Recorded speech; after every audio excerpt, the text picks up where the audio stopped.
ام فروہ کا چاند شام کی بدلیوں میں سما گیا۔ عزادارو، 3 دن کا بھوکا پیاسا بچہ کتنی دیر جنگ کر سکتا تھا؟ بہتوں کو قتل کیا اور داد شجاعت دی، یہاں تک کہ شجاعت حیدری دنیا کی نظروں کے سامنے آ گئی۔ لیکن عمرو بن سعد نے کہا کہ ساری فوج والوں اکٹھا اس بچے کو گھیر کے مارو۔ میرے دوستو، یہ 13 برس کا بچہ اور بھاگی ہوئی فوج پلٹی، کوئی تلوار مارتا ہے، کوئی نیزہ مارتا ہے، کوئی پتھر مارتا ہے، یہاں تک کہ زخموں سے چور ہو کے روایت کہتی ہے کہ جیسے ہی یہ بچہ زمین پہ گرنے کو ہوا، اس نے آواز دی، بس متوجہ رہیے گا میرے دوستو، یا ماں ہو ادرکنی، یا ماں ہو ادرکنی۔ مگر اس بچے کے لیے خصوصیت کے ساتھ روایتوں میں ہے کہ جیسے ہی حسین نے حملہ کیا تو فوج اس طرح سے بھاگی کہ گھوڑے کی ٹاپوں کے بیچ اس بچے کا جسم نازنین آ گیا۔ جیسے ہی کوئی ٹاپ سینے پہ پڑتی تھی، آواز آتی تھی، یا ماں ہو ادرکنی، یا ماں ہو ادرکنی۔ لیکن جب حسین پہنچے تو جنازہ پامال ہو چکا تھا۔ روتے ہوئے بیٹھے کہنے لگے، چچا بہت شرمندہ ہے بیٹا، تو آواز دیتا رہا اور چچا تیری مدد کو نہ آ سکا۔ بس ایک مرتبہ حسین نے ایک مرتبہ کمر کو تھام کے چاہا کہ لاش قاسم کو اٹھائیں۔ بس ہزاروں متوجہ رہیے، 2 منٹ کی زحمت دینا چاہتا ہوں۔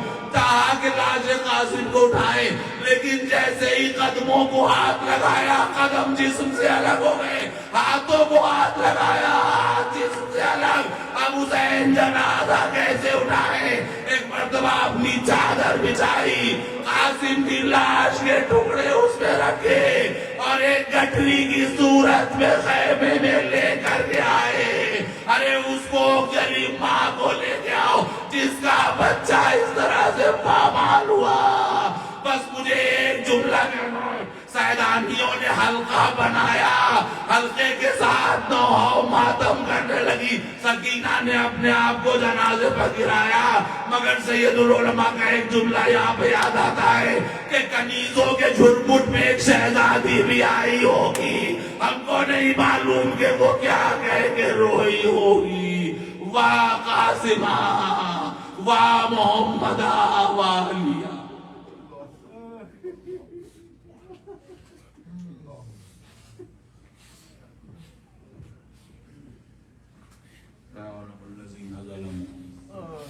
منقلب ينقلبون انا للہ وانا الیہ راجعون۔ رضا بالقضاء پالنے والے ہماری اس مختصر سی عبادت کو قبول فرمائے، پالنے والے ہمارے آنسوؤں کو رومال حضرت زہرا میں جگہ عطا کر دے، پالنے والے ہمارے نوجوانوں اور بچوں کو جناب قاسم کا صدقہ راہ راست کی توفیق عطا فرما دے، پالنے والے ہمارے بیماروں کو شفا عطا کر دے، پالنے والے ہمارے مومنین کی جان مال عزت آبرو کی حفاظت فرما، پالنے والے حضرت حجت کے ظہور میں تاجیل فرما، ہم سب کو ان کے اعوان و انصار میں شامل فرما۔ ماتم حسین